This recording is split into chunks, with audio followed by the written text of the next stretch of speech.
Hey guys, and welcome to episode 1 of Journey to VA. My name is Mark, and this podcast is just about documenting my journey from full-time employee to becoming a self-employed VA. For those of you that don't know what a VA is, VA stands for Virtual Assistant, and basically you just work remotely as a freelancer essentially for small businesses, influencers, anyone that just needs some help with either admin, various tasks. We'll get onto that later on. But basically that's the whole purpose, is you kind of work from your own space. So I've got a home office. I say home office, it's more of a desk set up in the corner of my living room, but it's my office and this is where I work, and I'll just be documenting my journey. Everything I've done kind of prior to going live, which will range from setting up my website, choosing a name to operate under, and deciding on my prices, so hourly rate, and any packages and stuff I've chosen to offer as well. So a little bit about me. I'm currently, as I record this, full-time employed at Cancer Research UK. I'm a senior operations manager, and I've been there for the best part of 8 years, minus a little break in the middle. But I've predominantly spent my career processing payments or managing teams processing payments, and so my area of expertise is really payment processing, obviously, but also process improvement, documentation, kind of on the organisation and the kind of compliance that comes with doing that sort of work. So why have I chosen to be a VA? Well, I've wanted to freelance / own my own business for quite some time now. I started a small web design company last year, which is great, but the market's very saturated. Not that the virtual assistant market isn't, but I think I found a small niche really where there are just no male VAs. Every single VA I come across online, in Google, they're all women. And I don't know why that is.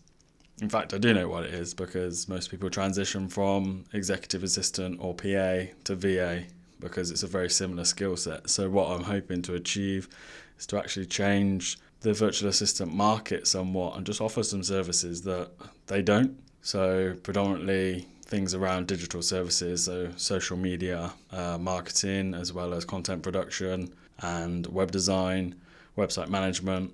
There just don't seem to be things that are offered as much because the skills are just not there. There's also things like payroll and basic accounting services such as bookkeeping that I can also do because I'm a part qualified accountant. And again, as I started to look at my skill set over the years, I think if you package those up, there's just no one offering the same thing. So I think I found a gap where somebody can just choose to use my services instead of choosing potentially a VA to do some of the admin, an expensive digital agency to run their social media and build them a website. They can just come to me as a one-stop shop to be able to do all of that work for them. And I've also got the benefit then of being able to impart my knowledge that I've gained having worked for a huge organisation and large organisations all of my career really for the past 16, 17 years now, where you just don't get the expertise in a smaller business. And when I say small business, I'm talking one-man bands, just a few employees potentially, where they've probably or potentially only ever worked in their trade and then they've gone on to set up on their own, and so they just don't have the benefit of some of the stuff I've experienced over the years. And I've tried a few different things. I've managed large teams. I've done restructures. I'm self-taught web designer and Excel guru, so I can do automation and stuff like that. So what I'm really hoping to add to these businesses is efficiencies first and foremost. Just to make their lives easier, take away some of the headaches. I know as a small business owner, you're often plying your trade during the day, and then you go home in the evening and sort your paperwork, sort out your next day's work, and you never really switch off because you're always worrying about one thing or another, and you just haven't got anyone to do it for you. Or you can't afford a full-time employee or don't need a full-time employee because there's not enough work. So a virtual assistant is perfect for that. And as I said, if you were to use my services, then there's just more that I can do that a single person at the moment, as far as I can see, can't offer. So that's kind of my USP. So before I leave full-time employment on the 15th of Feb in 2019, I have saved up about 4 months' living expenses, which is less than the recommended amount if you're going to fly solo. And so I've basically got 90 to 120 days to make a viable business out of this virtual assistant service that I'm going to offer, which is a little bit scary. I've got children and bills, and so there's quite a lot riding on it, but kind of things came to a natural close at Cancer Research UK. And for all of the good stuff that I've done there and all of the enjoyable times, I think it's time to actually run my own business, take more control about my working hours and the things that I like to do, and kind of impart my knowledge on small business owners and help them out, really, rather than helping a single organisation. I can help out, 5, 6, 7, I don't know how many clients I can handle at once, depends on how much time they want me for each week, I suppose. But it just allows me to help more than one and get a better work-life balance for myself. So it's important to me that I don't just become another virtual assistant or another freelancer. I do want to create myself as a brand, really. So I see a lot of influencers these days focusing on them rather than hiding behind a brand name, and that is something I want to do too. So whilst I will have a brand name, it will be my face plastered all over it, and it will be Mark Smith rather than some made up purple turtle or pink fox consulting company and stuff. So I didn't want to create a pretentious brand name, not that all of the brand names are pretentious, of course, but I just wanted myself to be the brand because the USP is me. No one else is me, and no one else has the exact skills that I do. And so that is my USP. So what next? This is just the intro, of course. So next steps. Plans are to finalise my website. So I have bought the domain themailva.co.uk, and that is the name I will operate under. But as I said, it will be my face on there. I won't be hidden behind a brand. There's no team around me. It's just me. So I'll be finishing building the website, which means adding a few more pages. At the moment, I've just got a home page and kind of a rates and services page. I just need to build that out. So there's a page per service and give a little bit more detail, some terms and conditions and kind of how to contact me and stuff. So that's first on my list. I then need to look into how I'm going to get my first clients. I have started the ball rolling in terms of reaching out to people that I know.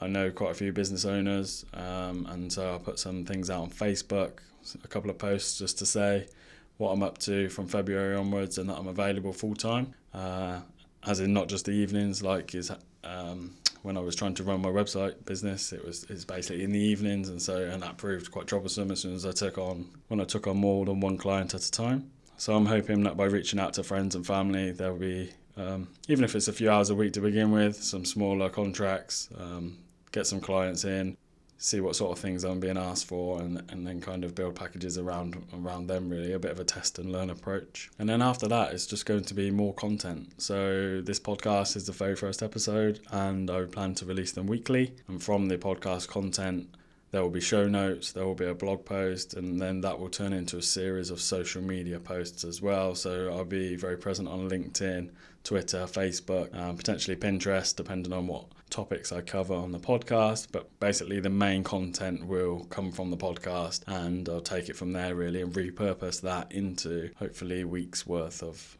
at least a week's worth of content, where it's just kind of promoting what I'm doing, changing it so that I've got the content out there in all different mediums and various platforms to make sure that anyone who wants to read it or listen to it can do at their own leisure on the platform of their choice.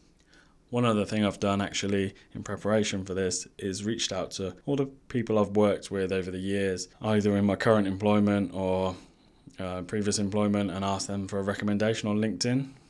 So it won't necessarily be relevant to the work that I will be doing, because a lot of them have been people that I've managed or I've worked with on specific projects.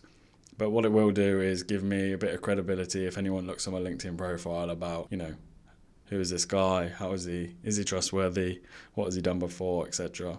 So I've just started doing that. I think I had one recommendation before I started, and now I think I'm at 14 or 15 with another 10 or so promised. So I basically reached out to about 70 people, and so I've had a pretty good hit rate so far. There's a few people that have said they weren't forgotten, so I'll just give them a nudge, and I'll just keep doing that really until I've got kind of 25, 30 recommendations. And I'll use those really as testimonials, so hopefully get some stuff up on the website from those people and just ask them, those that have worked on projects that may be relevant to the work I'll be doing as a VA. I'll ask them if I can pop their name, potentially a photograph on the website, just to say that I've done this work and that they recommend me, and I'll use the wording from their recommendation on LinkedIn. So that's the end of episode 1. If you are on a journey into entrepreneurship like me, whether that's as a VA or something else, why don't you subscribe to the podcast and then follow along with what's going on. You'll learn loads from me. I'm sure I'll make mistakes, and I'll include those as well. But you may also learn something new, how to gain new clients, how to price yourself, not going too cheaply, what sort of services you can offer, best place to market, best times to post on social media, all those things I'll be covering as I learn them, as I go. And yeah, you'll be able to hear about it all or read about it all, warts and all. Thanks for tuning in, and I hope to see you in the next episode.